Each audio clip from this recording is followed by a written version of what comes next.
Hi friend, তোমরা সবাই কেমন আছো? তো আজকে কিছুক্ষণ আগে ডেলিভারি দাদা এসে এটা দিয়ে গেল।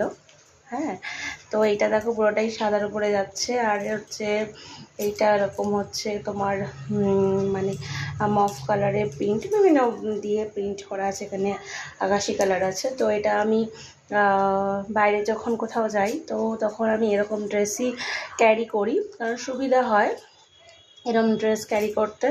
তো যেহেতু আমি বাইরে যাব, তো সেই জন্য এই ড্রেসটা আমি কিনেছি। আরেকটা ড্রেসও আমি কিনেছি, ও মানে অর্ডার দিয়েছি, ওটা এখন এসে পৌঁছায়নি, ওটা কালকে যখন এসে পৌঁছাবে তখন তোমাদের সঙ্গে শেয়ার করে দেবো। তো এটার লিঙ্ক আমি নিচে তোমাদেরকে কমেন্ট বক্সে শেয়ার করে দেবো। তো তোমাদের পছন্দ হলে তোমরা এটা বাই করতে পারো। এটা আমি ফ্লিপকার্ট থেকে নিয়েছি। আর আজকের মতন আসছি বন্ধুরা, টাটা। আর অবশ্যই নিচে কমেন্টস করে জানাবে আমাকে এটা পরে কেমন লাগছে, ঠিক আছে? টাটা, সবাই খুব ভালো থেকো।